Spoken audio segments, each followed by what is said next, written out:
Buenos días, sean todos bienvenidos una vez más al segundo webinar del gran reto de la minería artesanal en la Amazonía. En un segundo poder presentar mi pantalla.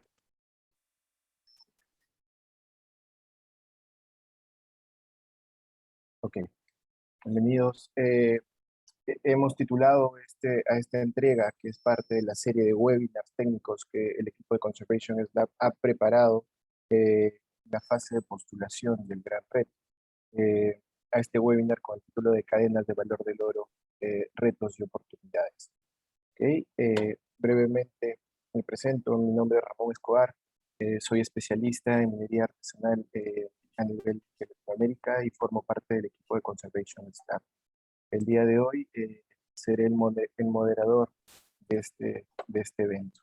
Antes de, antes de pasar a presentar a los panelistas, quisiera hacer un breve repaso sobre el gran reto de la minería artesanal en la Amazonía y de lo que se trata. El gran reto de la minería artesanal en la Amazonía es una convocatoria mundial para que innovadores, investigadores, empresas y estados de todo el mundo desarrollen e implementen soluciones que aborden los costos ambientales y sociales de la minería de oro artesanal en la Amazonía.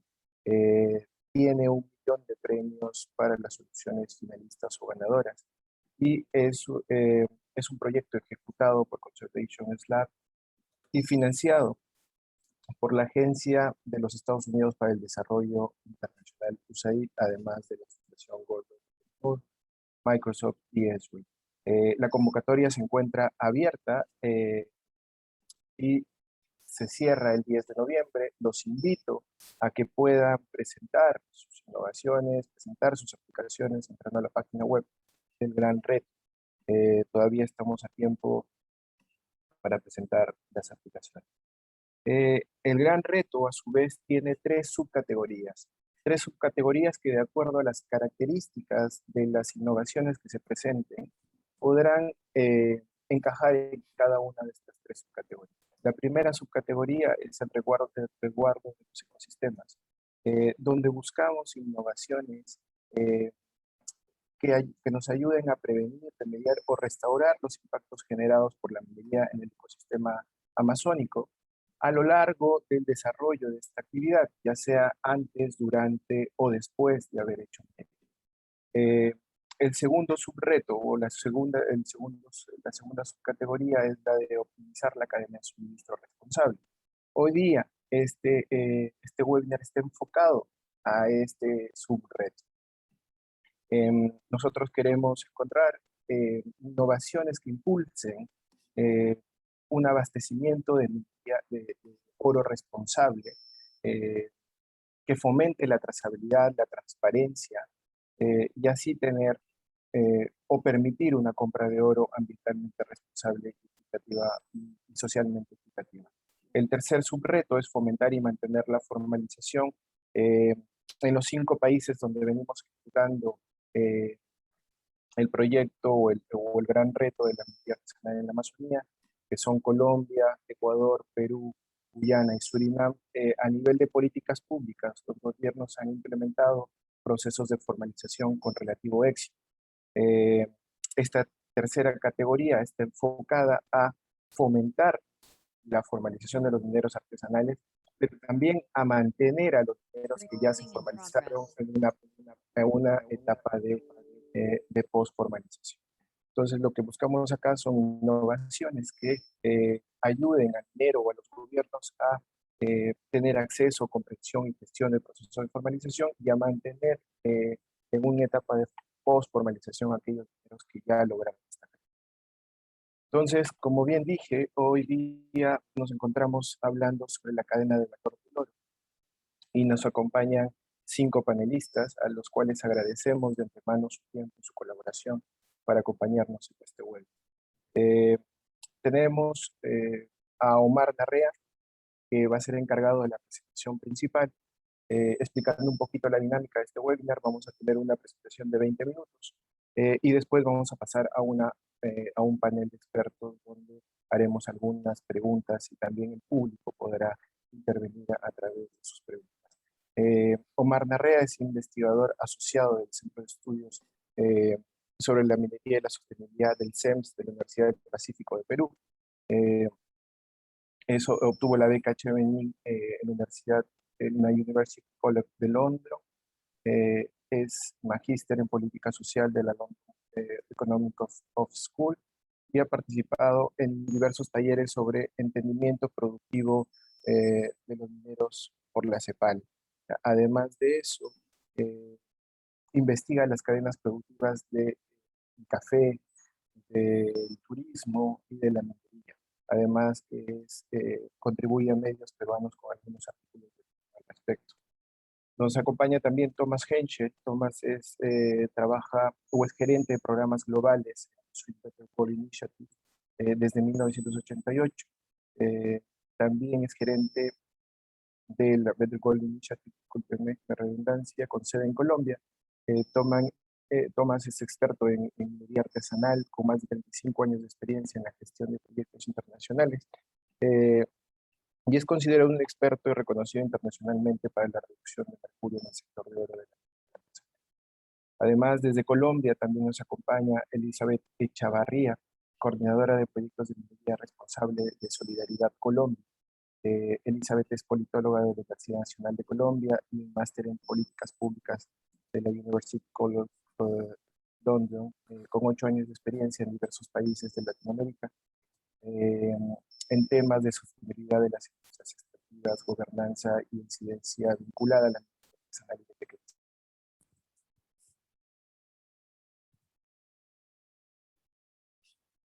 escala, en gobernanza de recursos naturales. Lenin es magíster en ciencias ambientales por la Universidad Central Europea, magíster en políticas públicas por el Instituto de Estudios Sociales, con 17 años de experiencia diseñando, evaluando y dirigiendo iniciativas públicas, y ha sido director general de formalización minera en el Ministerio de Energía y Minas de Perú. Y finalmente también nos acompaña Giselle Pila Benítez, investigadora del Centro de Estudios de Minería y Sostenibilidad de la Universidad del Pacífico. Es candidata al doctorado de Geografía de la Universidad de Clark, investigadora principal del CEMS, y su investigación se centra en la geografía de los recursos naturales y los problemas de gobernanza en los países andino-amazónicos. Sin más preámbulo, Mar, cedo la palabra, te agradezco de antemano y te dejo para tu presentación.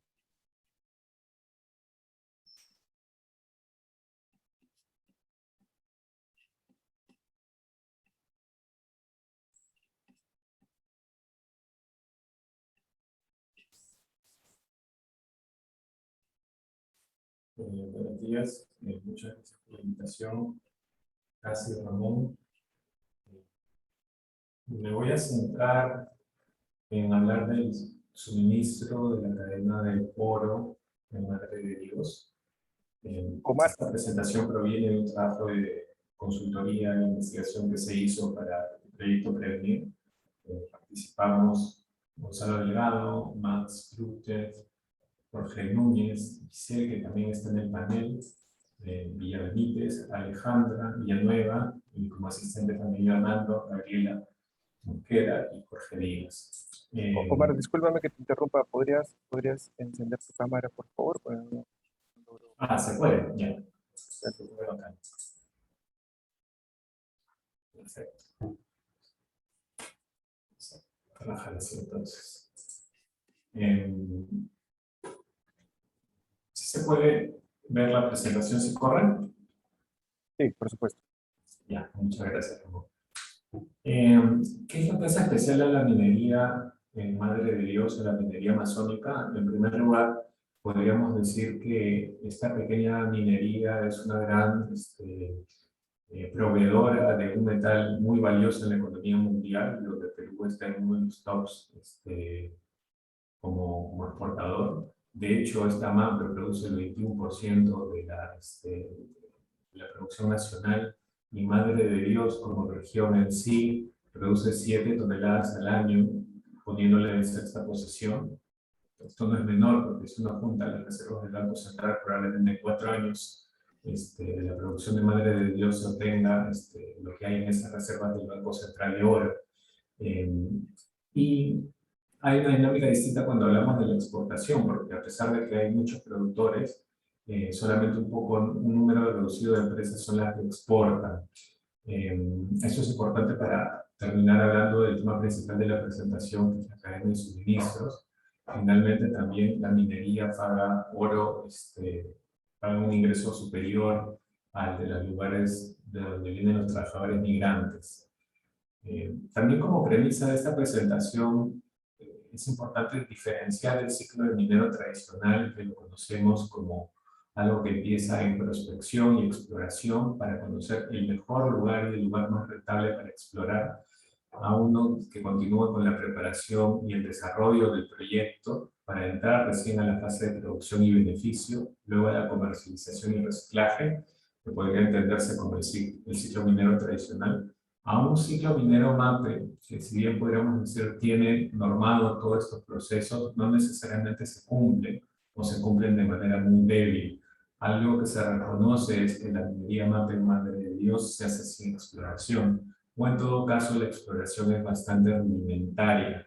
Rudimentaria en términos de cultura o conocimiento de la zona, donde probablemente se explora de manera artesanal y se dice, ok, en esta zona, en este distrito hay más yacimientos de oro, por lo tanto acá hay que explorar, pero sin un sustento científico, algunas funcionan y algunas otras no. De igual manera, la preparación y el desarrollo de este plan de minado no necesariamente se hace con estándares y se hace más en función de los recursos con los que cuente el minero. De esa manera se llega a una producción y beneficio con muchos riesgos, con muchas incertidumbres, con poca preparación. Y lo que se busca, en otras palabras, es más trabajar para obtener oro de la manera más rápida posible y precisamente pasar a la siguiente etapa de comercialización, donde se cumple un beneficio de liquidez rápido ante todo, ¿no? Entonces, la diferencia entre la minería, por así decirlo, tradicional y la minería MAPE es que la minería tradicional requiere una inversión, requiere rentabilizar esa inversión y por lo tanto para eso hay que optimizar muy bien la cadena de suministros. En cambio, en la MAPE hablamos más de liquidez que de inversiones, ¿no? Buscar la venta más rápida, buscar recuperación del valor, ¿no? Y reducir los costos. Esos son los paradigmas que vamos a presentar en las distintas fases de la cadena del oro. Hay un espacio regional para trabajar esto, hay un espacio, digamos, que ya tiene que ver con el mercado. En la primera etapa de este espacio regional estamos hablando de Madre de Dios y los mineros, donde primero hablaremos de los derechos de concesión y la exploración, luego la construcción de precisamente el sitio de minado, para luego la explotación y el beneficio, y luego la comercialización que ya ocupa espacios más allá de los famosos campamentos. Puede pasar a nivel de la propia región, en este caso, o la ciudad de Puerto Maldonado, y llegar a otros lugares de comercio como Cusco o el propio Lima, para pasar a la exportación. Actúan distintos stakeholders en este nivel, no vamos a tener tiempo para hablar de todos, para centrarnos en la idea principal que es la cadena de suministros. No podemos dejar de hablar de este tema tan importante como los derechos de concesión y la exploración minera.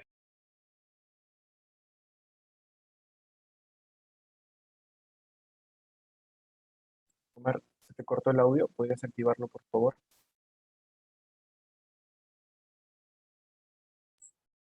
Sí, se desactivó. ¿Ahora me Ahora sí, escuchan? ahora sí. Sí.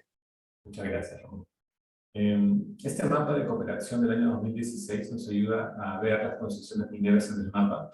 Como se ve, no pertenecen a una sola gran mina, sino al contrario, hay precisamente un montón de mineros pequeños, dispersos desde distintos distritos, lo que ya nos da a entender un poco la lógica de explotación en el territorio, ¿no? No hay un gran yacimiento que justifique una gran inversión, sino más bien hay pequeños yacimientos donde pequeñas unidades naturalmente van a explotar. Entonces, es difícil que un gran por decirlo, emprendedor o inversor quiera activar en distintos espacios, porque incluso en el mapa se puede ver que hay diferencias que dividen territorio como ríos o cuencas, ¿no? Estos modos de trabajar la minería parten de un petitorio de una concesión minera, de acuerdo al tamaño del yacimiento y el tamaño de la explotación. Lo que hemos encontrado es que ese petitorio, por ejemplo, está cerrado y ya se trabaja con un listado de mineros anteriores, no pueden entrar más mineros, lo que básicamente cierra, por así decirlo, la explotación. Esto abre el paso a que el que tiene una concesión pueda alquilar su concesión a otro grupo de empresarios que quiera usarla bajo un acuerdo, digamos, de rentas, pero también acuerdos informales al interior de la concesión, donde puede convivir con otros mineros o otros trabajadores, o también puede delegar completamente la explotación a un grupo de mineros que simplemente les pague, y la mayoría de pagos es a cambio de oro, ¿no? Entonces, de esta manera surge, digamos, en la economía de la Amazonía del oro, ¿no? Los acuerdos en base a estas concesiones son inestables, no hay necesariamente más concesiones o títulos que dar, porque está restringido por la ley, a pesar de que para los mineros eso no necesariamente es algo positivo. Se dan derechos en algunas zonas donde ya hay otras actividades. Bajo este concepto se favorece, por ejemplo, los problemas sociales que conocemos cuando vemos las noticias de Madre de Dios, que tienen que ver con mucha invasión, corrupción y violencia. En la siguiente diapositiva vemos que también surge una diferencia entre las dinámicas del tipo de explotación. Podríamos hablar de dos grandes tipos, como la minería mecanizada y la minería de succión. Y estos actores que intervienen ya tienen un rol específico en la cadena de suministro, como productores, maquinaria, combustibles y el mercurio. En la foto podemos ver un poco las diferencias entre las dos tecnologías usadas para explotar la minería.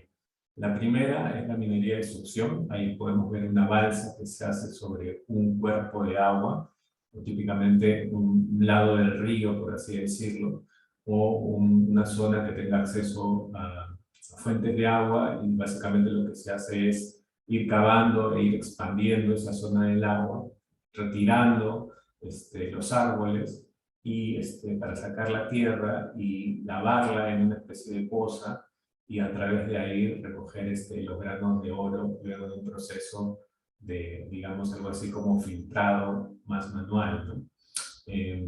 Evidentemente esto tiene una implicancia directa con un campo o con unos recursos como los bosques o como los cuerpos de agua.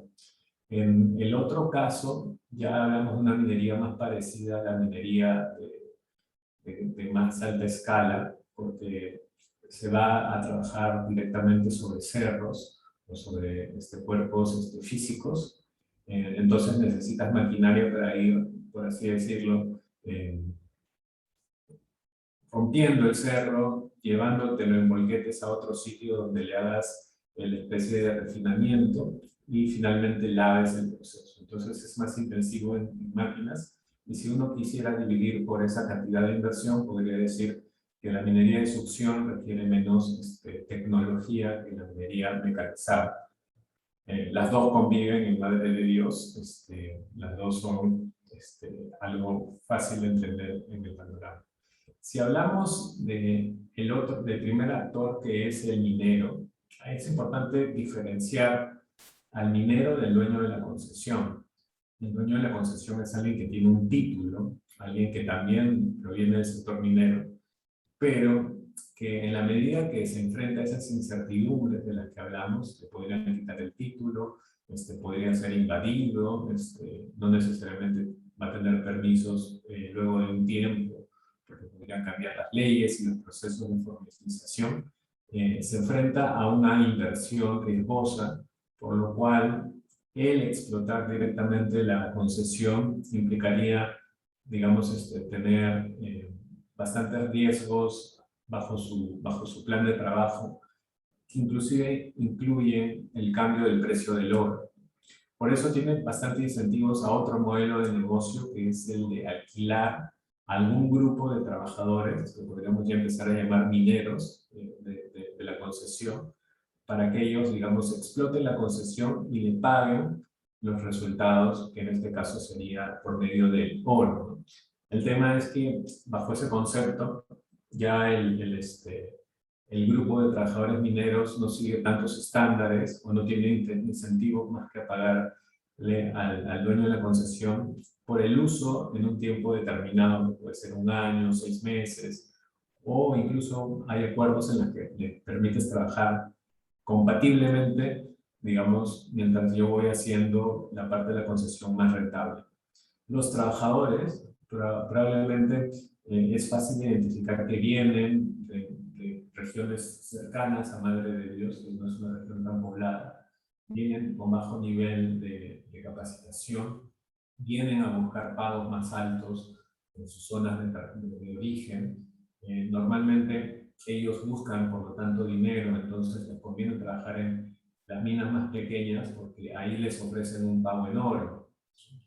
Y cada jornada de trabajo de una semana les da un número de oro, un número de gramos de oro, y con eso, digamos, ellos ya tienen un pago que luego venden directamente a los compradores y de esa manera obtienen un recurso, ¿no? En cambio, el trabajador que podría estar de una manera más formal en la concesión dependería de que la concesión tenga, digamos, un grado de inversión más alta, tenga, digamos, un número de empleos para ellos que normalmente son más capacitados, como a través del uso de máquinas, y sí hay un beneficio más estable económico, pero depende mucho del éxito de este empresario para encontrar una estabilidad. Entonces, un trabajador típico, Madre de Dios, puede trabajar en ambos, en una mina formal, en una mina informal. Él lo que va a buscar son ingresos, y su medio de vida, como ven las fotos, es encontrar dónde vender el oro de la manera más rápida, ¿no? Y en cambio el trabajador que ya es mayor o es más formal, lo que busca es ahorrar para invertir ese dinero en algún negocio local, en sus familias, o incluso se ha visto que para poder él mismo hacer su campaña y su grupo para explotar una mina en algún campamento. Otra vez en la foto podemos ver un poco la diferencia entre los equipos o maquinarias que se necesitan para trabajar. En el de la izquierda es la minería mecanizada, donde ya necesitas inversiones altas. Por ejemplo, un diseño de la mina para hacer las rutas, un volquete, y de esa manera tu inversión tiende a requerir capital, ¿no? Una maquinaria pesada normalmente es costosa de operar en Madre de Dios por la distancia. Entonces, lo que tienden a hacer es llegar a consumir algo así como productos de segunda mano. En cambio, en la minería de succión se adaptan distintos equipos o maquinarias para hacerlos funcionar en las funciones que requieran más eficiencia, como por ejemplo el transportar el desbroce o, digamos, o llevar el agua de una poza u otra, ¿no? Para hacer este trabajo de lavado. Pero igual esos trabajos de equipamiento son bastante rudimentarios y son mucho menos costosos que la minería mecanizada, ¿no? Ambos tienen proveedores en toda la zona. De hecho, lo interesante es que no solo en la ciudad principal de Madre de Dios o en los distritos mineros, sino también en los campamentos se encuentran proveedores de servicios como talleres para estas maquinarias, pero siempre el trato tiende a ser maquinarias de poco nivel, de poco rendimiento o de segunda mano. Y en el tema de los combustibles es algo importante desde el punto de vista de la contaminación y de la eficiencia, pero también desde la reglamentación. Un precio normal de la gasolina formal en un grifo vale 12 soles, mientras que una gasolina que viene informal de otra región como Puno es mucho más barata. Entonces, los precios de la formalidad en el combustible son más altos y por lo tanto, alrededor de todo el corredor minero se han establecido redes informales y hasta ilegales de tráfico de combustible.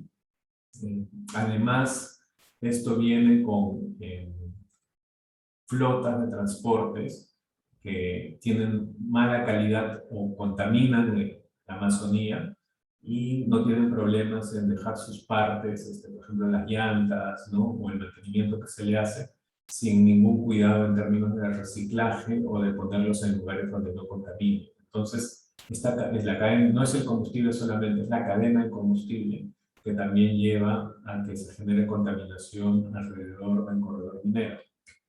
En Mercurio podríamos ver esta foto, por ejemplo, donde se está trabajando en un campamento muy rudimentario. Y en ese campamento muy rudimentario, básicamente es una persona que quema una mezcla de oro y mercurio, usando una proporción a veces de 4 gramos de mercurio por 1 gramo de oro a fuego para poder extraer un gramo de mercurio, se le llama comúnmente refogado, que no es un gramo de oro refogado, que no es necesariamente la mejor calidad, pero es algo que ellos ya pueden comercializar. Entonces, normalmente en los mismos campamentos se hace esa labor porque ya se tendría un medio de pago para los trabajadores que realizan las labores, ¿no? De 1 semana, de 4 días seguidas, hasta obtener normalmente 4 o 5 gramos de oro entre un grupo de trabajadores de 5 personas. Igualmente que el combustible, es más caro obtener el mercurio formal que el ilegal. Literalmente, la distribución formal de mercurio tiene escasez, no venden en las cantidades necesarias, es muy costosa en términos de trámites y por lo tanto, incluso concesiones formales podrían acceder al mercurio ilegal a un precio mucho menor, ¿no? Hablamos de 500 soles versus 1200 soles el kilo. Otro tema importante con el uso del mercurio, a pesar de su fácil acceso y fácil implementación, como vemos en la foto, es que el bemol, ¿no? O lo negativo es la poca tasa de recuperación. O sea, es decir, a lo máximo que se recupera es el 80% del mercurio usando este método. Entonces, inclusive sumando otros métodos artesanales como el retortas, no se logra una gran eficiencia en la recuperación. Y esto se hace bajo condiciones de alto riesgo para la salud del propio minero, que lo hace sin protección. Ahí vemos sus manos, y la foto sería para su cara, se hace casi sin máscaras en la mayoría de formas. Y lo otro es que los desperdicios de estos se tienden a guardar en lugares que no cumplen las condiciones y en épocas de lluvias terminan afectando los cursos del agua, generando importantes contaminaciones, no solamente en el campamento, sino en sus alrededores y llegando a la cuenca, ¿no? Igualmente se han tratado de implementar tecnologías como las mesas gravimétricas en el pasado, pero estas no fueron acompañadas por capacitación, con un mantenimiento y operación en los propios campamentos, de tal manera que se tienen como objetos caros, pero que no fueron usados en la práctica. El siguiente punto es la comercialización.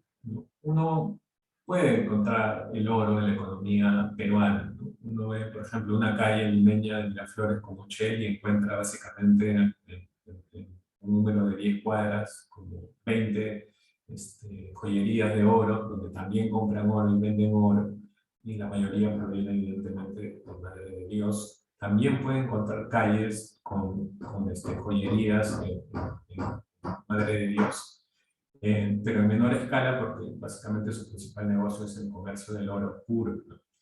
Y igualmente, en cada distrito y en cada cercanía a centros, campamentos mineros importantes, hay las famosas casas de cambio que también hacen estas compras de oro.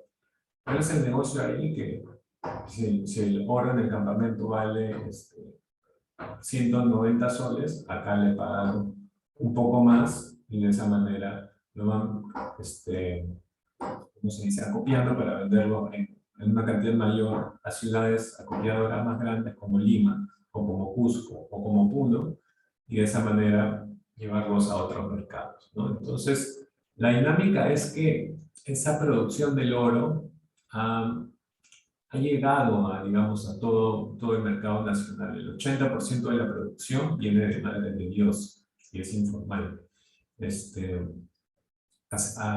Así, esta producción se vende mayoritariamente a través de intermediarios y acopladores locales, o sea, no son las empresas o las concesiones las que venden la mayoría del oro.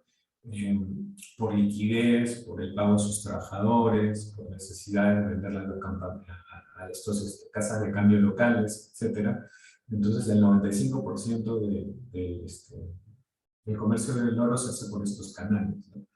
En las dinámicas regionales, si bien hay un registro de comercialización, ese registro nos dicen que tiene poca liquidez para pagarles, no aceptan el oro en la calidad que se obtienen de los campamentos, entonces no he visto como un mecanismo de liquidez. Y la institucionalidad pública es criticada por precisamente no realmente ir hacia los mercados de los productores en sus condiciones. Otro tema importante son los incentivos a la informalidad que existen en Madre de Dios. Acuérdense que es un territorio muy alejado de ciudades grandes, no hablo de Lima, hablo de Cusco, hablo de Arequipa, hablo de Puno.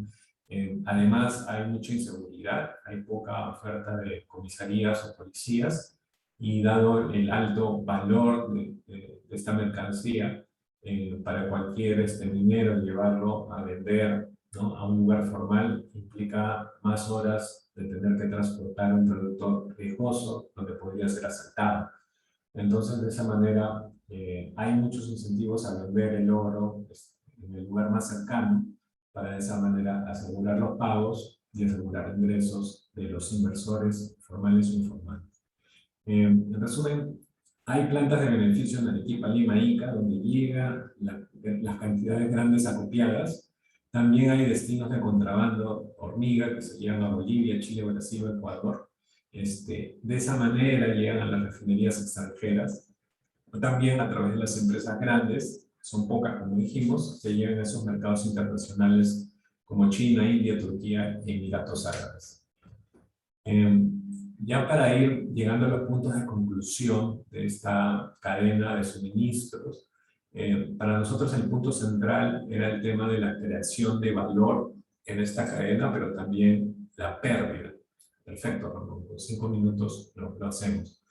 En creación de valor hay pérdida y hay captura de valor en esta cadena, porque esas 7 toneladas fueron impulsadas no por el Estado o por una empresa grande, sino por un grupo de emprendedores que en condiciones negativas terminaron explotando los recursos, pero como sabemos, a costos muy, muy bajos.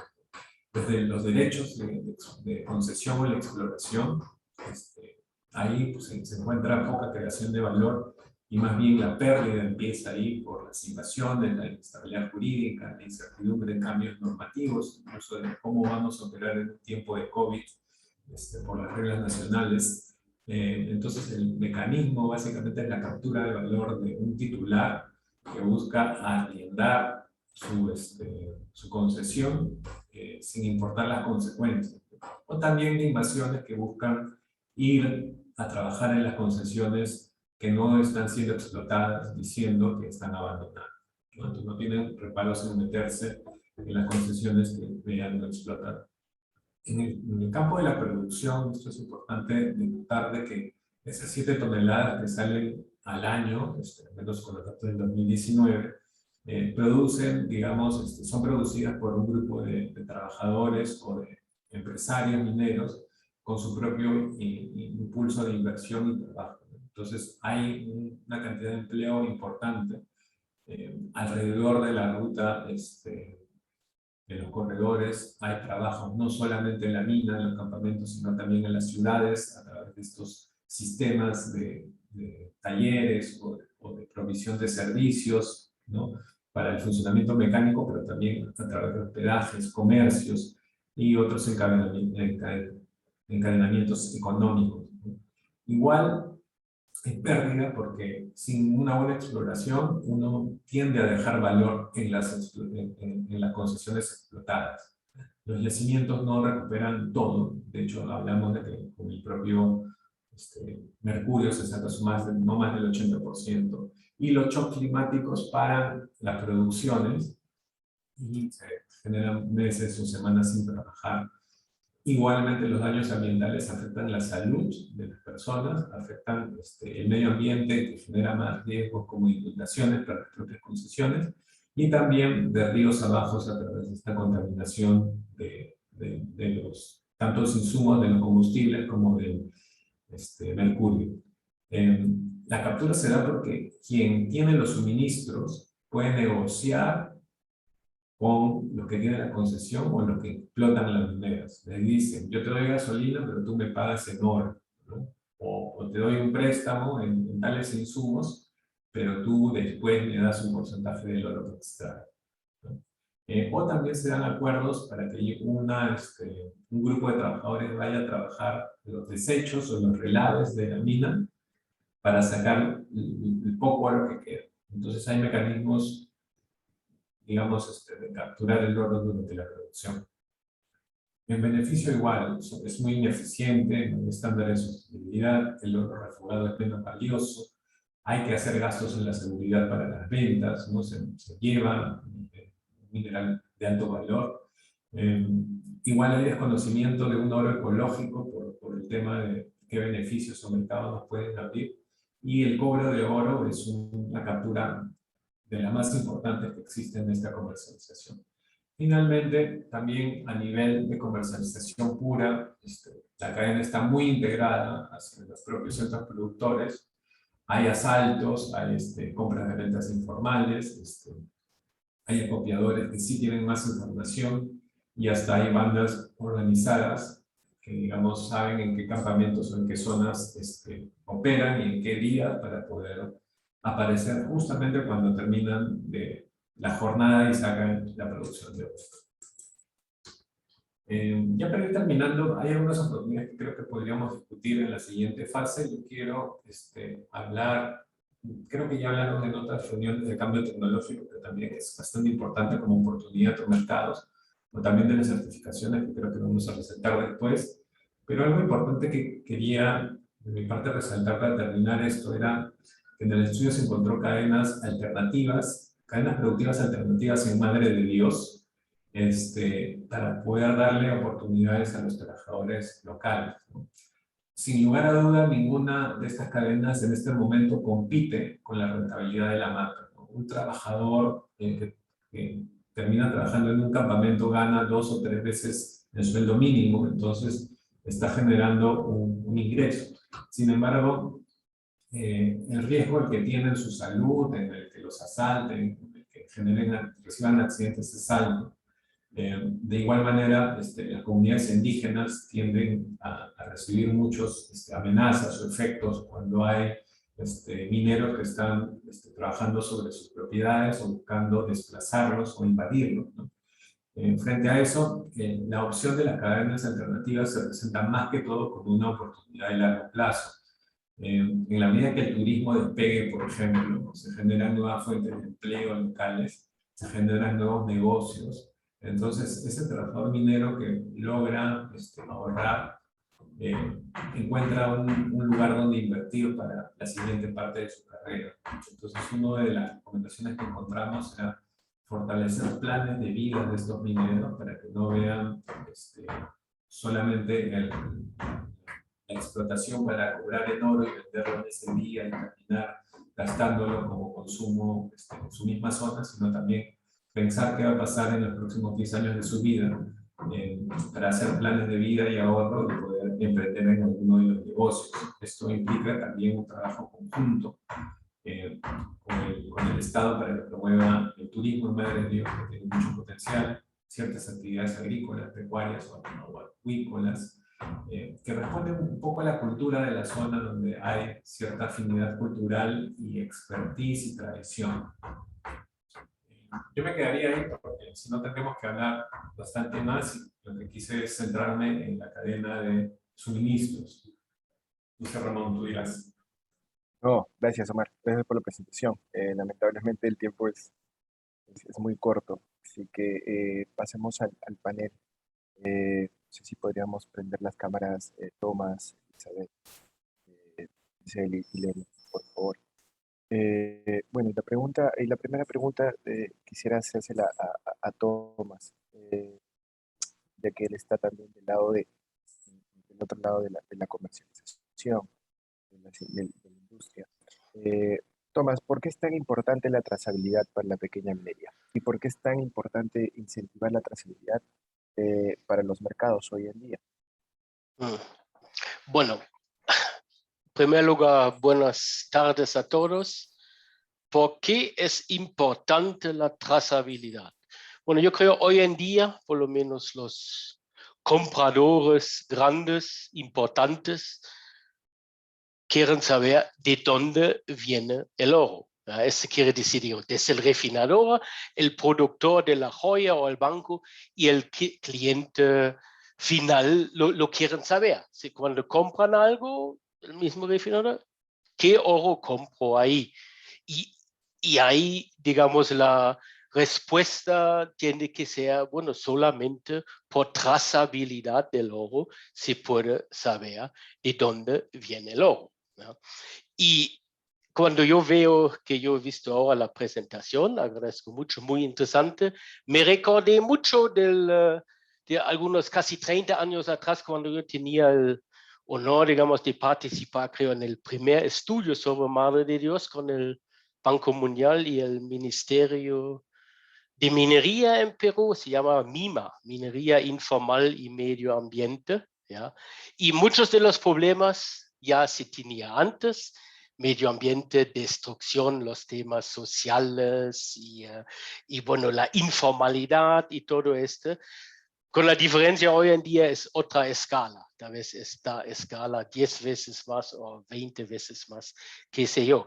Se ha solucionado algunos temitas como lo del mercurio, que antes estaba peor, antes se ha metido el mercurio hasta en las canaletas, no habían retortas, ahí yo veo, hay algunos avances. Y claro, el tema de la cadena, qué pasa con el oro, nunca fue un tema en esta época. Y ahora sí, ¿no? Entonces, este es como que vemos un nuevo elemento, digamos, que el mercado quiere saber de dónde viene el oro. Y este es ciertamente, si se aplica más estas reglas internacionales como las debidas diligencias, que los compradores, por lo menos los, digamos, certificados LBMA, no compran cualquier oro, ahí viene hasta un momento problemático, yo creo, está así a esas zonas de Madre de Dios, porque cada vez los compradores intermediarios pagan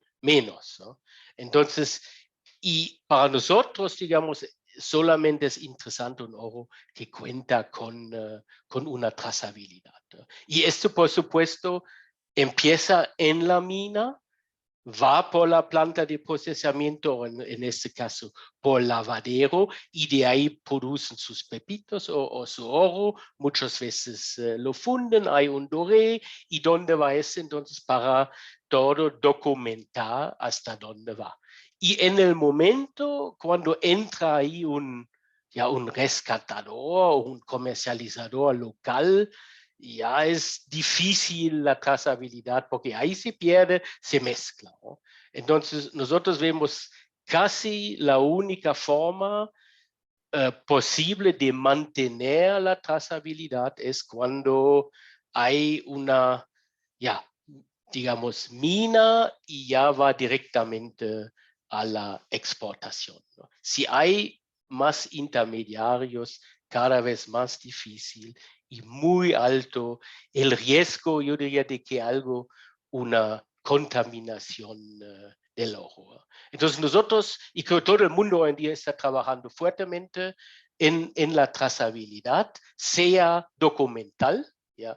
Por peso, documentos, en los, qué sé yo, mina, proceso, transporte, exportación, etcétera, en todas estas etapas, pero también hay cada vez más investigaciones de la trazabilidad física. Entonces, análisis, ya se sabe más o menos cuál es la composición geoquímica del oro de Madre de Dios. Entonces, si alguien viene oro de Puno, hacen un análisis geoquímico y bueno, ya, ok, puede ser ahí hay algo que no corresponde a Puno, sino más a Madre de Dios. Por ahí también van las actividades que estamos haciendo actualmente. Entonces, resumiendo, la trazabilidad cada vez más importante, porque sin trazabilidad, por lo menos a nuestro país, en este caso Suiza, va a estar cada vez más difícil que el oro entra. Gracias, gracias Tomás. La siguiente pregunta, y un poquito para tener la realidad de Colombia, es para Elizabeth. Elizabeth, las fallas que ha presentado Omar en el transcurso de la cadena de suministro se repiten en la cadena de valor en Colombia. ¿Cuáles son las diferencias que tú puedes encontrar y cómo superarlas desde la perspectiva colombiana? Bueno, muchas gracias por tu pregunta, Ramón, y bueno, gracias a Omar por su presentación. De hecho, durante la presentación yo estuve tomando nota para poder identificar, de hecho, ese tipo de similitudes y la verdad son varias. Creo que hay cosas similares, aunque en Colombia me parece que la situación es un poco más, está en una etapa un poco más exploratoria en estos temas, por ejemplo, de formalización y acceso a la legalidad. Eh, He podido identificar, por ejemplo, Omar nos contaba que en Madre de Dios la dificultad es que hay un número ya fijo de concesiones o de títulos que se han aprobado y no se van a aprobar más, y eso ha generado incentivos perversos que han generado acuerdos informales entre personas.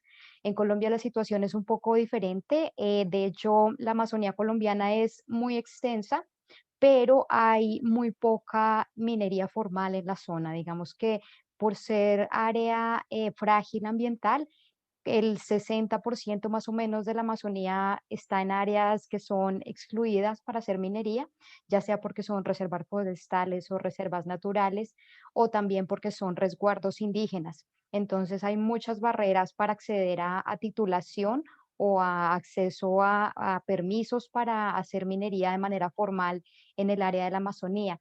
De hecho, algunos estudios que han hecho en la zona pues han evidenciado que solo hay había dos zonas que se llaman zonas indígenas mineras. Solo ha habido dos en toda la historia aprobadas y una de ellas, de hecho, ya no existe porque fue suspendida.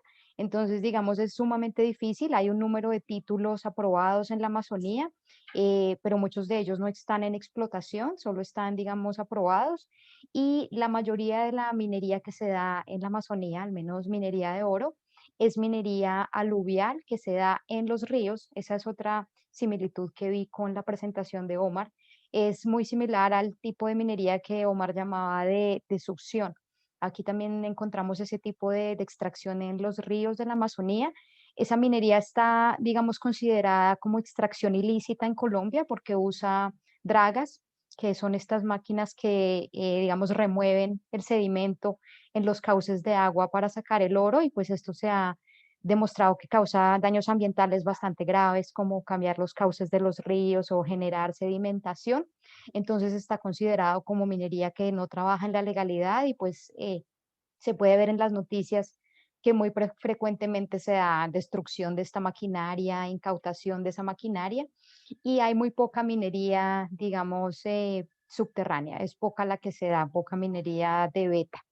Entonces, digamos, esas cosas pueden tener algunas similitudes. Es difícil acceder a títulos o a otro tipo de concesiones o autorizaciones para explotar en la Amazonía colombiana. Y además hay igualmente similitudes en los temas que son difíciles de manejar, como el tema del mercurio. También sea un uso muy extensivo del mercurio en la Amazonía colombiana todavía. Algunos estudios de universidades han mostrado como 80% de la población muestreada en las riberas de los ríos del Amazonas tiene algún grado de contaminación de mercurio. Entonces son cifras muy preocupantes. Igualmente el tema, por ejemplo, de el contrabando, que Omar lo mencionó, que era una especie de contrabando porque son zonas de frontera. Aquí igualmente tenemos algo similar.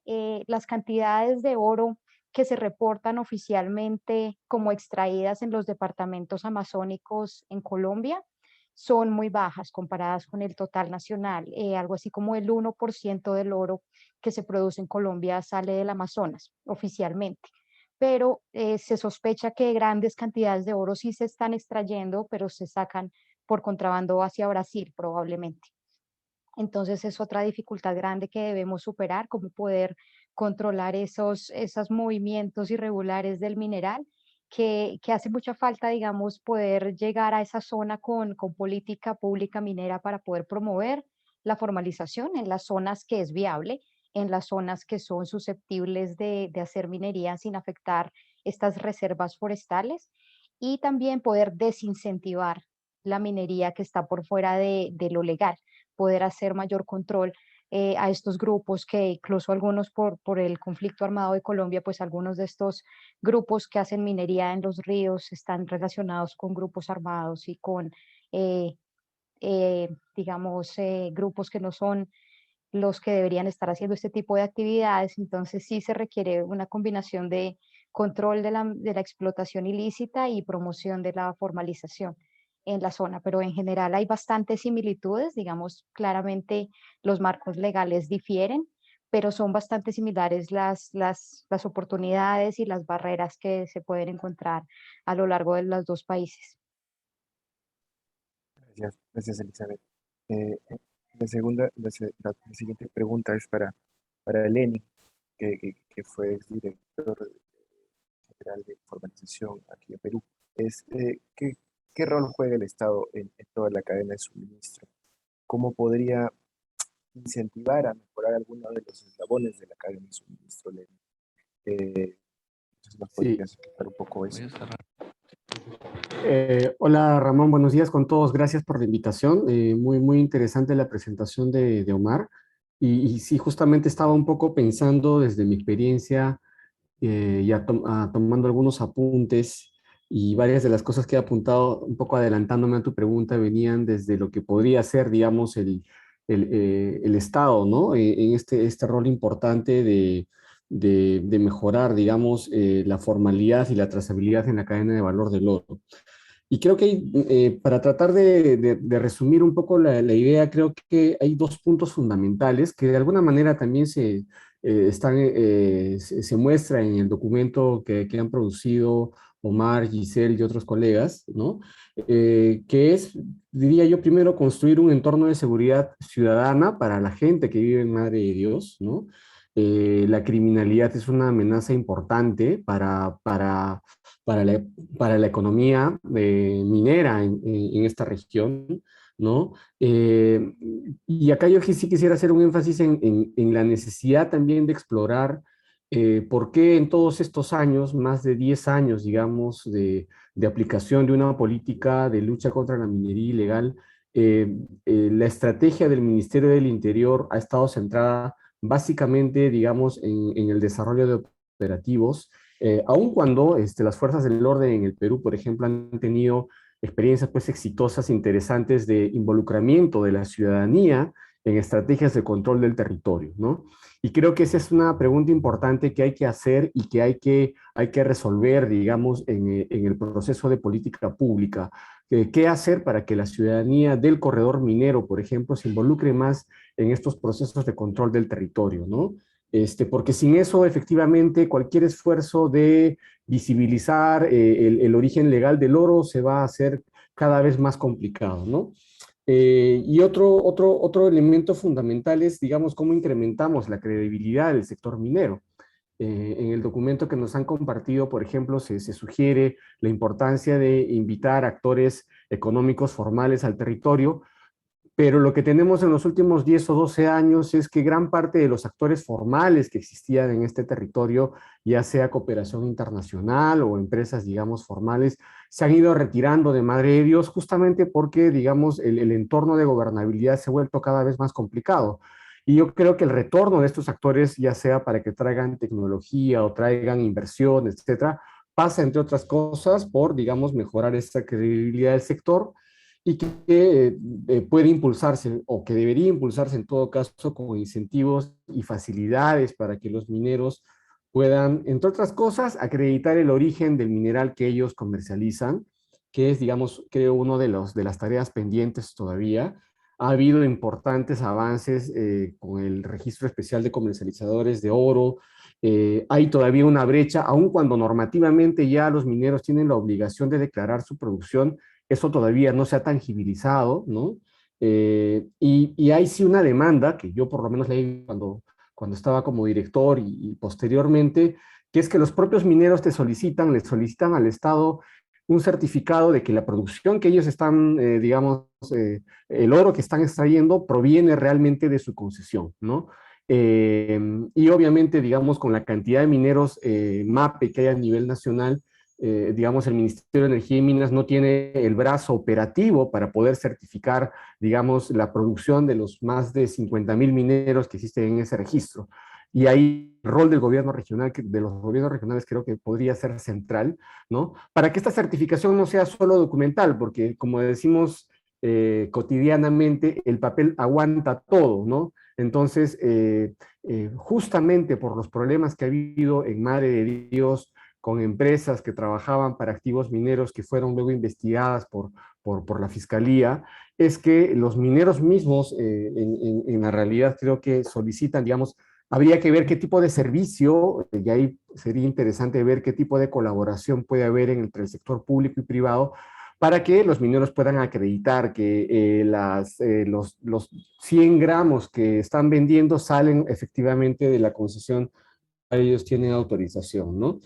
Y para abordar estos dos temas que he mencionado, sí creo que es importante retomar la importancia y el valor que tienen las políticas públicas. Hay dos políticas públicas, hay una, de hecho, que está mencionada en el documento, la Política Nacional de Lucha contra el Crimen Organizado, ¿no? Y hay otra que el Ministerio de Energía y Minas ha venido impulsando y que sería importante que el actual gobierno retome, que es contar con una política nacional de pequeña minería y minería artesanal, porque sin una visión, digamos, nacional de país, lo que vamos a tener, como hemos venido teniendo, es una dispersión en los distintos actores estatales que forman parte de este proceso, es decir, la SUNAT se va a disparar por su lado, Minagri se va a disparar por su lado, y etc. Necesitamos, digamos, una visión articuladora y creo que hay una política nacional de la MAPE es urgente y necesaria, ¿no? Creo que eso puedo ir comentando por el momento, tengo otras ideas, inquietudes que comentar. Eso sería todo por el momento, estimado Ramón. No, gracias. Gracias, Lenny. Ahí está también Giselle. Giselle, en todo este informe que ustedes han elaborado para el proyecto Prevenir sobre la cadena de suministro en Madre de Dios, ¿qué tan importantes son las tiendas de oro en la cadena de suministro? Y cómo incentivar su formalización, porque es como si fuera un embudo, donde toda la formalización de la minería en la Amazonía, eh, toda su producción termina en estas tiendas de oro. Tienen elevados índices de informalidad. ¿Cómo Sí, nos explicas eso? gracias Ramón, gracias por la invitación y gracias Omar por la presentación de este informe. En primer lugar, me gustaría comentar que invitarnos a pensar sobre la cadena de valor involucra descentralizar la atención que prestamos a la MAPE. Tanto los enfoques tradicionales de la cooperación internacional como los enfoques que han venido promoviendo el Estado y la atención que recibe la sociedad civil respecto a este tema mediada por los medios de comunicación se centra en la fase de producción, la extracción efectiva del mineral. Sin embargo, al pensar en cadena, tenemos que pensar en toda la ecología de actores que participa de la transformación del oro y su exportación hacia mercados internacionales principalmente. En ese sentido, uno de los énfasis que quisimos ofrecer a este estudio se trata de visibilizar la importancia de la fase de comercialización del oro como un eslabón de la cadena que ha recibido poca atención desde distintos ángulos, tanto desde el enfoque de legal, desde el enfoque de política pública, también como parte de la forma en la que los medios de comunicación presentan los problemas que ocurren en Madre de Dios. Y efectivamente, las tiendas de oro cumplen un rol importante debido a que son, digamos que los primeros puntos de llegada, los primeros puntos de acopio del oro. Sin embargo, no son solo las pequeñas tiendas acopiadoras o las casas de compraventa, muchas que pueden ser inclusive formales en la medida en que se trata de empresas registradas con RUC, ¿no? Sino se trata también de las fundiciones, ¿no? Y los centros de fundición que existen en el país, los cuales también son centros formales. Las fundidoras son muy importantes debido a que estas concentran el mineral que ha venido siendo recolectado por estas otras pequeñas casas recolectoras. Pensando en acciones o estrategias para poder mejorar la trazabilidad del oro, las fundiciones cumplen un rol crítico debido a que pueden imponer como parte de sus políticas de responsabilidad social corporativa y como parte de sus estrategias de transparencia financiera, una serie de condiciones que obliguen y generen un efecto cascada para que los proveedores puedan brindar un mejor servicio garantizando el origen del oro. Allí también hay una oportunidad importante para explorar cómo las nuevas tecnologías pueden ayudarnos a mejorar la trazabilidad del oro. En distintos espacios he discutido un poco la idea sobre el blockchain, por ejemplo, como una medida para poder controlar en línea, digamos, el origen. Bueno, el blockchain te ofrece un manejo muy especial de bases de datos que impide que se pueda eliminar o borrar o alterar las fechas, especialmente, ¿no? Los momentos. Y en el caso del oro, persiste el reto que siempre resaltamos en la geografía, en los estudios de la geografía de los recursos, sobre la materialidad, ¿no? Y cómo esta, al ser el oro un metal que se derrite y que después se puede mezclar, ¿no? Plantea una serie de retos para poder indicar efectivamente este oro proviene de este lugar. Es un commodity que presenta atributos que no tienen otros, ¿no? Como si no es café, no es madera, no se trata de un material que pueda ser compactado y mantener esta forma necesariamente a lo largo de toda la cadena, ¿no? Es un material que se diluye. La materialidad del oro es uno de estos principales retos.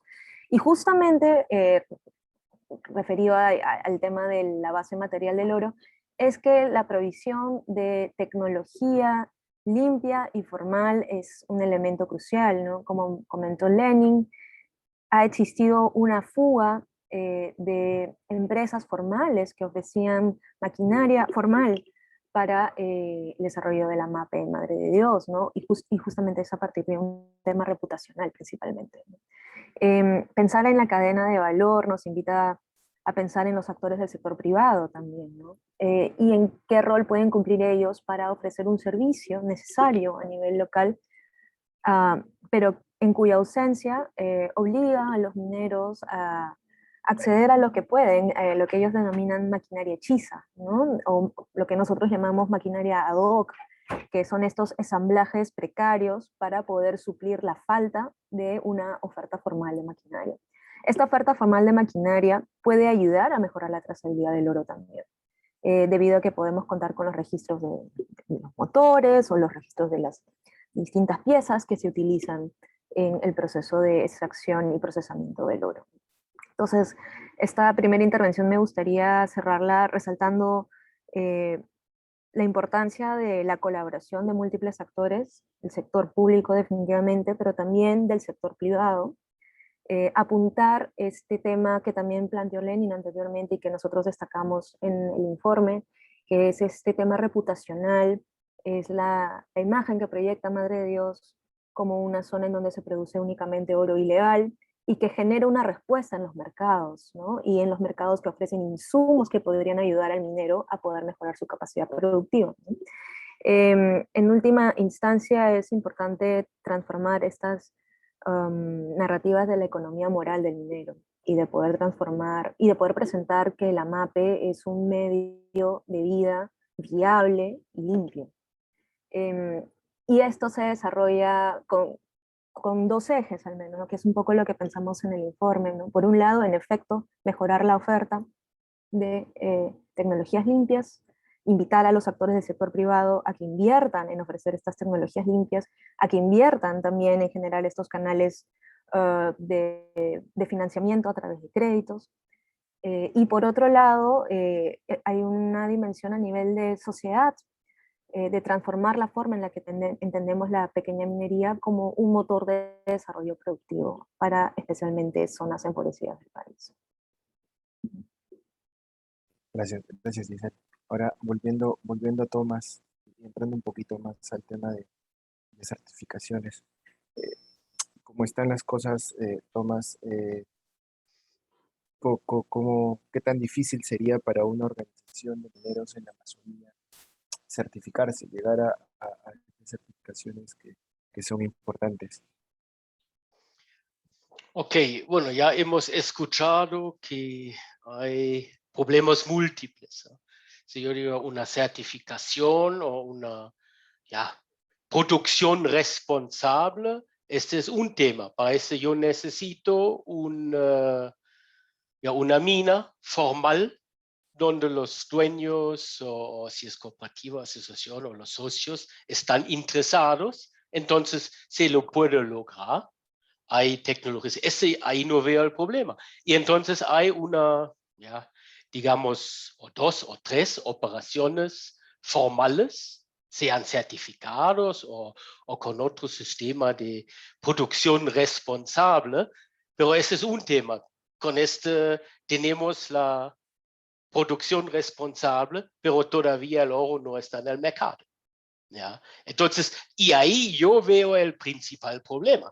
Digamos, si tenemos un oro producido responsablemente, también deberíamos llevar este oro a un mercado de punta o responsable o algo así. Y ya empieza en Madre de Dios, bueno, ¿cómo lo transporto? Tema de seguridad. Yo no puedo exportar 500 gramos, ¿no? O 200 gramos. Es muy caro. Se necesita normalmente nosotros calculamos por lo menos 10 kilogramos para una exportación. Por exportación sí es factible, ¿ya? Para compensar los costos, transporte de seguridad y todo eso porque tiene que ser segregadamente el oro. Y ahí yo veo con el sistema de cadena de comercialización actualmente en Madre de Dios, digamos, ni pensar.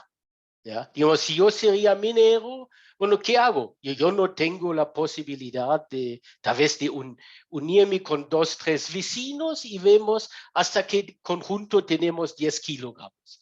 Ni tengo confianza con mi vecino, él ni conmigo, y yo no tengo la capacidad económica de ahorrar primero, o digamos, acumular los 5 o 10 kilos hasta poder entregar al mercado. Quiere decir, hasta que yo la primera vez recibo algo de dinero. No hay. También el tema de seguridad. Bueno, si yo sería minero en Madre de Dios, yo creo mi interés es lo más rápido al próximo comercializador para que tenga dinero, me pongo a mi cuenta bancaria o esconde lo que sea, pero no sea el conocido responsable donde todo el mundo sabe que ahora va a acumular primero kilogramos de oro antes de exportar. Ahí yo creo está más bien un llamado a los maleantes, ¿no? Y entonces yo creo esos son temas que hay que ver. Entonces, certificación sí es bueno, puede ser, pero si no armamos en paralelo toda la logística, las facilidades de la exportación y también el mercado, ¿no? Me imagino que hay mercado para un oro producido responsablemente en Madre de Dios, bien probable, pero hay que asegurar también, ¿no? Y además certificación o oro responsable no automáticamente significa mercado, ¿no? Ese es primero un producto producido responsablemente o certificado, pero ese también tiene que tener un mercado, ¿no? Entonces ahí hay que trabajar en paralelo. Y el otro tema, digamos, sabemos también cómo está funcionando ahora con los comercializadores, prefinancian y algo así, es otra vez hasta entregan el mercurio, digamos, es un enredado de dependencias, ¿no? Entonces, sí, tal vez con el uno u otro, puntualmente, con mucho esfuerzo, subvencionado por la corporación o por quien sea, se puede armar algo responsable y hasta llevar esto al mercado. Pero yo creo que con este enfoque no vamos a lograr, digamos, el cambio profundo que queremos tener en esta región, por ejemplo, o como en Madre de Dios. Ese es un tema mucho más complejo que no se soluciona por algo puntual que podría ser una certificación, ¿no? Y lo que todos han dicho, el mercado o la cadena no termina en la producción, ¿no? Después o termina en Perú, no, ahí empieza.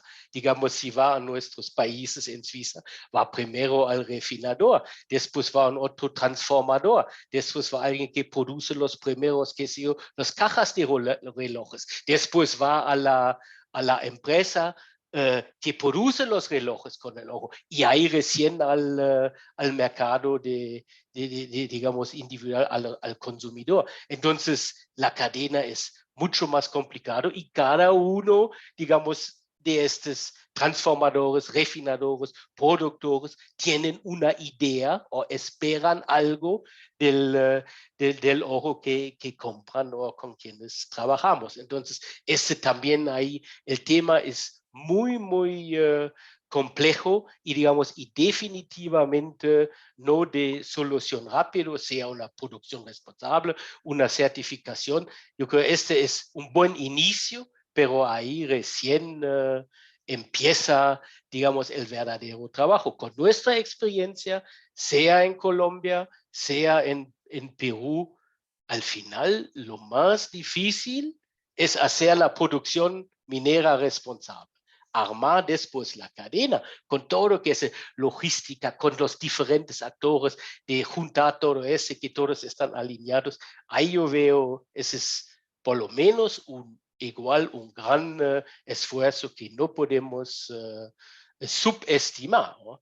Y digamos, esta complejidad contra un sistema de comercialización en Madre de Dios que funciona, tal vez con 5% o hasta 10% de descuento, pero con muchas otras ventajas para los mineros de no pagar de transporte, no tener riesgos de seguridad, digamos, tener prefinanciamiento y todo esto hay que analizar muy bien y es algo más complicado que así solucionamos, ¿no?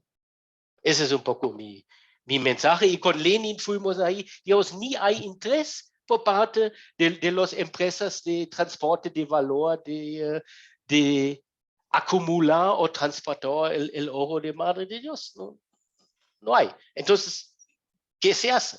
¿Que el minero tiene que llevar a Lima a su propio riesgo? No sé, digamos, yo no veo muy responsable tampoco, ¿no? Entonces necesitamos más actores que se comprometen, como han dicho, sector privado, que transporte valor, un montón de otros. Y para terminar, también, digamos, tiene que ser alineado los diferentes actores estatales o, digamos, gubernamentales, ¿eh? Si el gobierno nacional no está alineado con el gobierno regional, bueno, ahí tampoco no ayuda eso, digamos, más bien es un otro factor que puede perjudicar bastante cualquier esfuerzo. Gracias. Gracias, Tomás, gracias. Elizabeth, un poco de lo que habla Tomás es armar esta cadena responsable, de involucrar mucho más a los actores. En ese sentido, hablar de fuentes de financiamiento es muy importante. ¿Qué tanto se ha avanzado en Colombia en cuanto a las fuentes de financiamiento formales, públicas, privadas para los mineros artesanales?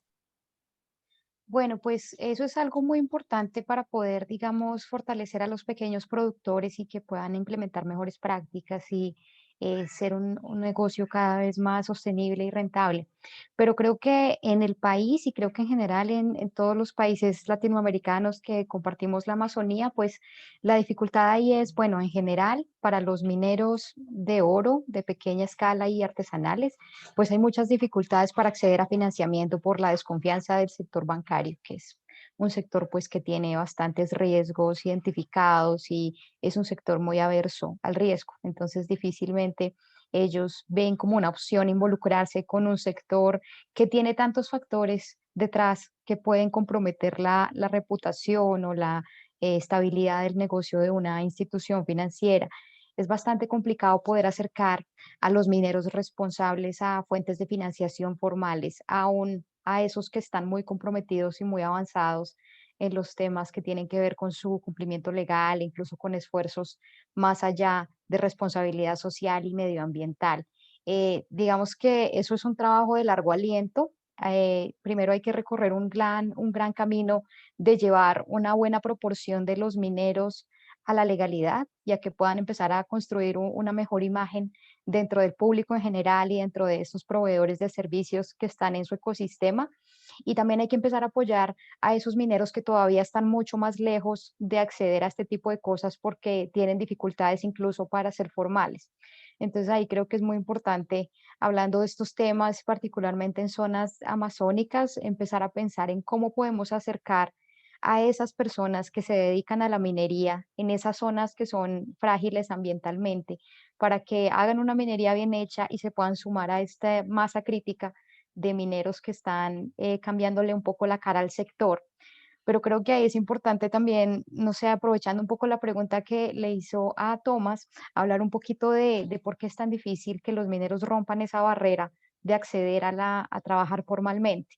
Porque creo que es la barrera número uno que tenemos para que los mineros puedan acceder a todas estas facilidades que trae la legalidad. Y es en Colombia principalmente tiene que ver con algo que también alguien también, el profesor Marcelo comentó en las preguntas y respuestas, que es cómo competirle al mercado ilegal. Porque en la Amazonía colombiana lo que vemos es, hay grandes incentivos en el contexto para que se continúe haciendo minería por fuera del marco legal. Hay pocos controles de las autoridades, son, digamos, muy esporádicos. Los actores de la ilegalidad pagan unos precios que compiten muy mano a mano con los precios del mercado formal, con el agravante de que no hay una inversión o unas barreras de entrada.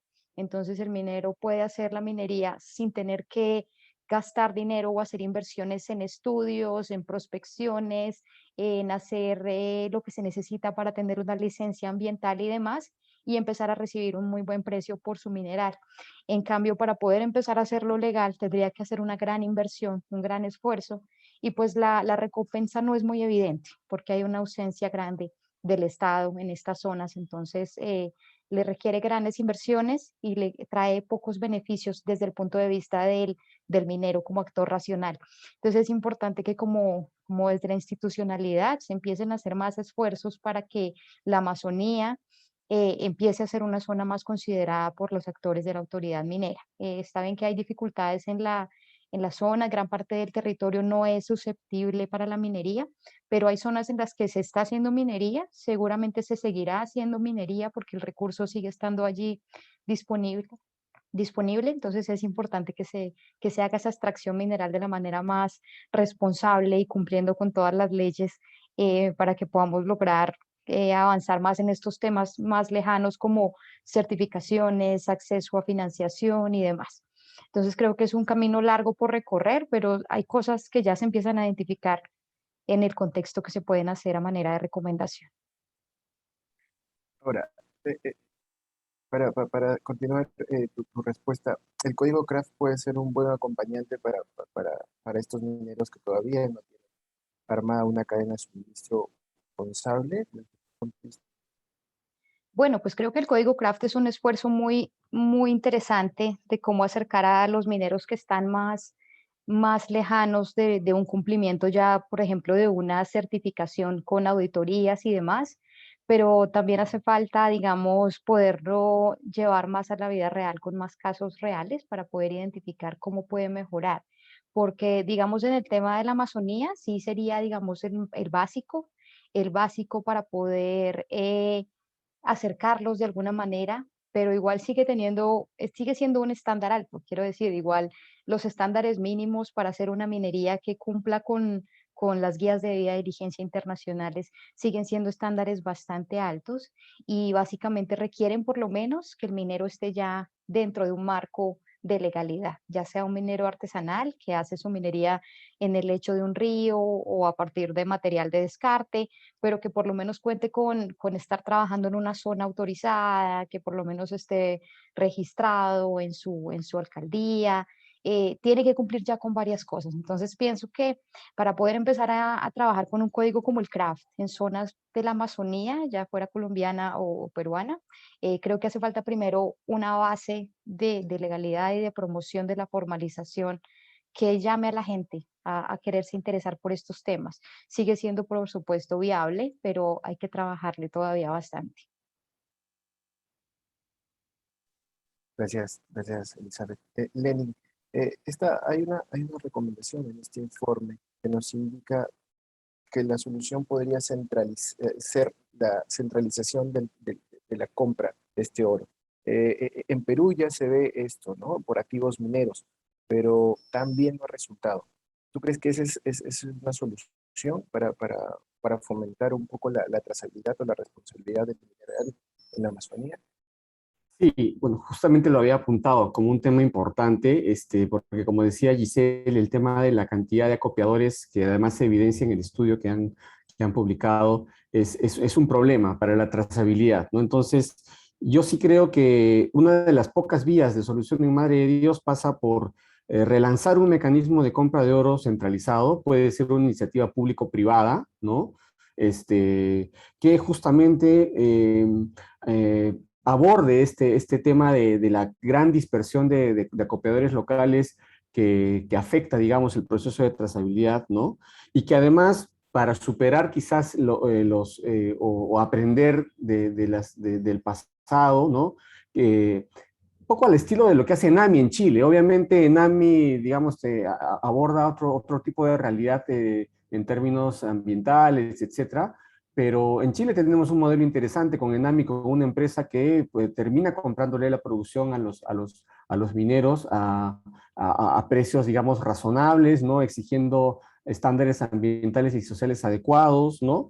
Y lo importante en este mecanismo además sería que se incorpore el costo de verificación material de la producción por concesión, ¿no? Que ese, digamos, ha sido uno de los talones de Aquiles, digamos, en el mecanismo que se implementó inicialmente por activos mineros. Entonces, en esta iniciativa, además, yo veo actores clave estatales que ya están presentes. Por un lado, el CITE minero, que tiene un know-how importante en términos, digamos, mineros, activos mineros, o quien finalmente el Ministerio de Energía y Minas decida. El Banco de la Nación, además, también podría ser un aliado importante. Y hay otro actor irrelevante que además, que es importante, ¿no? Que es el Ministerio de Transporte y Comunicaciones. Como ustedes saben, para sacar el oro de Madre de Dios solamente se puede hacer por vía terrestre, no se puede usar el aeropuerto. Entonces, eso en regiones como Puno y Madre de Dios, digamos, complejiza, le hace la vida más difícil a los mineros formales. O sea, esas medidas se implementaron inicialmente para controlar al minero ilegal, pero justos pagan por pecadores y finalmente quienes han terminado asumiendo ese costo han sido los propios mineros formales. Yo quería aprovechar, Ramón, brevemente para hacer incidencia también sobre otros temas que me parecen importantes. Había mencionado la importancia de la política nacional de minería que el gobierno debería impulsar, el nuevo gobierno debería impulsar. Y sí me parece además importante que en lo que queda del año, el nuevo gobierno nacional sí debería ya tener una nueva propuesta mucho más clara de lo que piensa y debe hacerse con la pequeña minería. Y ahí es importante sí tener una nueva ley de pequeña minería que haga que el procedimiento ordinario sea realmente el procedimiento que usa cualquier minero para poder hacer actividad minera. Y ya dejemos de usar el procedimiento extraordinario que se ha vuelto ordinario. Todo el mundo pasa por el procedimiento extraordinario y ya sabemos cuál es el problema con eso. Nuevos plazos para que la gente se incorpore y eso, digamos, genera una realmente es un desincentivo a la informalidad, ¿no?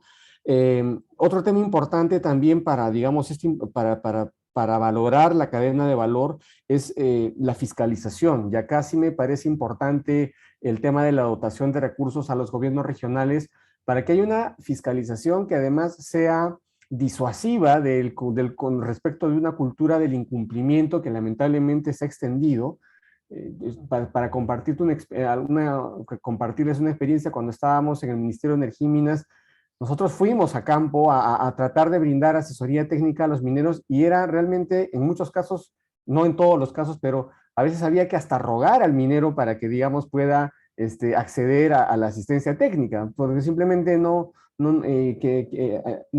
había, digamos, en todos los casos una voluntad, porque saben que los plazos se prolongan, que hay nuevas prórrogas y entonces piensan que no va a pasar nada. Entonces, por eso es tan importante ya tener un proceso ordinario que sea eficiente, ¿no?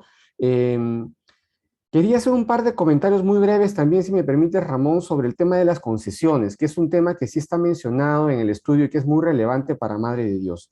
Ahí hay algunas soluciones que ya están establecidas y que es cuestión de implementarlas, ¿no? Por un lado, hay una norma que ya resuelve el tema de la superposición entre concesiones forestales y mineras, por ejemplo, pero no se ha terminado de reglamentar porque desde el sector minero se ha observado que esta norma podría tener visos de inconstitucionalidad, porque esta norma lo que prevé básicamente es que si hay una superposición entre concesión minera y forestal, se le da la prioridad a quien se le otorgó primero la concesión.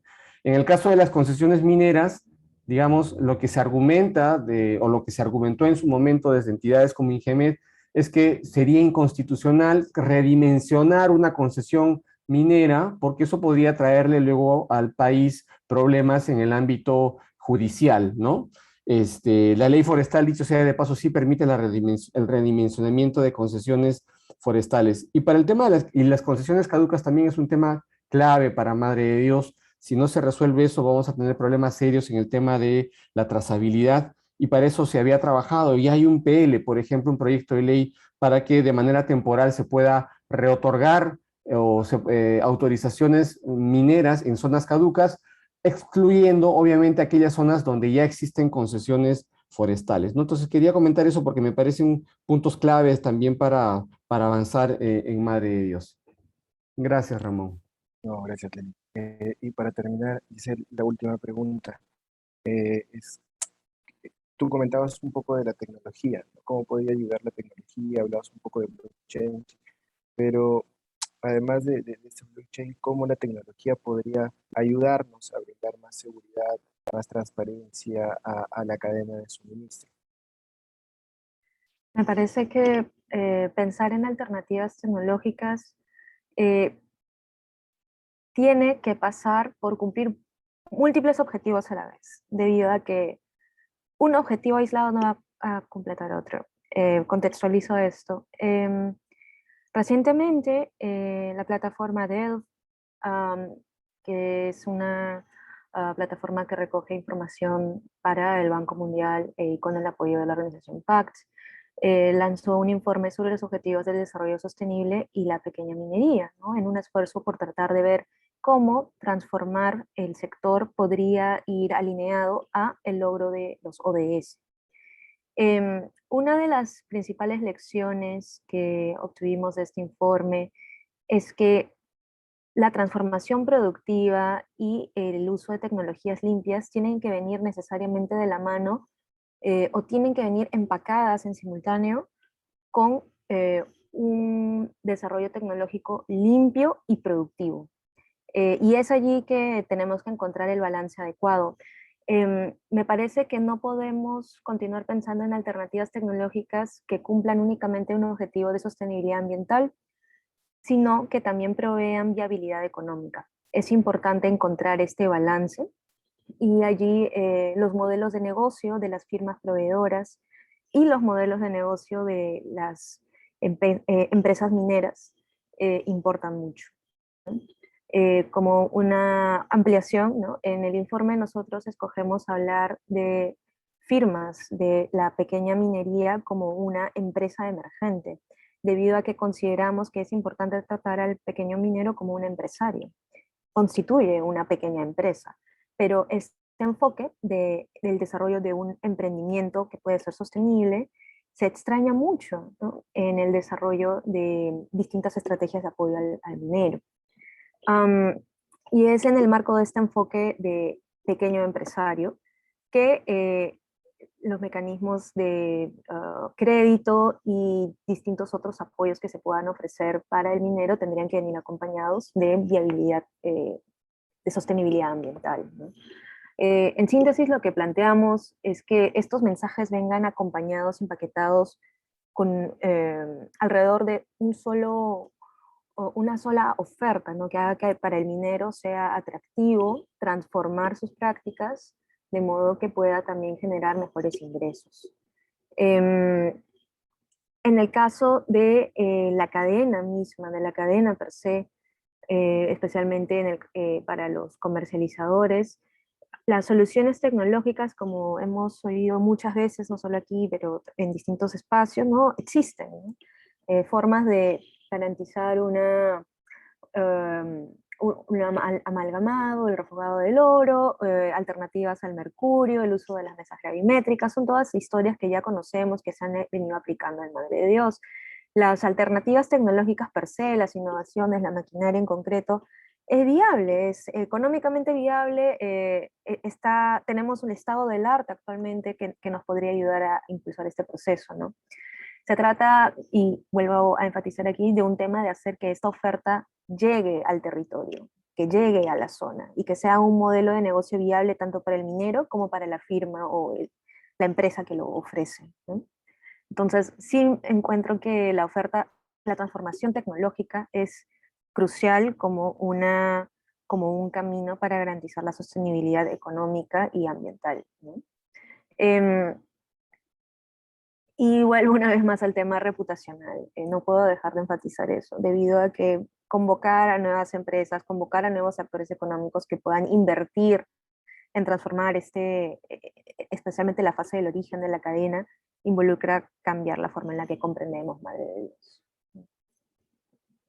Okay. Gracias, Giselle. No, gracias a todos, agradecerles por su tiempo y su predisposición, a Lenny, a Giselle, a Tomás, a Elizabeth, a Omar por la presentación, y a las instituciones que ustedes representan, ¿no? BGI, a Solidaridad, al CEMS, también. Muchas gracias. Y también al público. Ramón, no sé si me das 2 minutos o 1 minuto. Dale, 1 minuto, Lenny, para cerrar. Perfecto, no, sí, yo, bueno, agradecerles y pensando un poco también en la iniciativa que ustedes están impulsando, sí me parece que, digamos, proyectos como el Gran Reto de la Minería Artesanal contribuyen mucho y hay vacíos importantes que podrían ayudar a cubrir, ¿no? Por ejemplo, todo el tema de desarrollo de tecnologías de información para acreditar la producción del oro con costos que sean realmente razonables para los mineros, como decía Giselle, por ejemplo, todas las tecnologías blockchain y otras, ahí, digamos, hay un vacío importante por cubrir, o innovaciones para facilitar. En el tema de seguridad ciudadana no es un tema menor ahorita en Madre de Dios y puede complicarse aún más porque ya hay reportes del ingreso del narcotráfico, no solamente como punto de tránsito, sino como con áreas también de sembrío de coca, ¿no?, que puede complicar mucho más el escenario. Entonces, es realmente importante que el Ministerio del Interior plantee una estrategia razonable de control y de seguridad ciudadana en el corredor minero, y ahí el uso de tecnologías para que las autoridades o los ciudadanos puedan reportar o se generen mapas, por ejemplo, de inseguridad ciudadana dentro del corredor, pueden marcar la diferencia, ¿no? O desarrollos o innovaciones para detectar, por ejemplo, la corrupción en fiscalización minera, que es uno de los temas que se han mencionado también en el estudio, ¿no? Eso básicamente. Y lo último, Ramón, es que en este marco de gobernanza, sí me parece importante tampoco perderle de vista al tema del Plan de Desarrollo Regional Concertado del Gobierno Regional de Madre de Dios. Como decía Tomás, si no hay una buena coordinación entre el gobierno nacional, que en este momento está trabajando la Política Nacional de Pequeña Minería, y el gobierno regional, que va a cambiar en un año, estamos fregados, ¿no?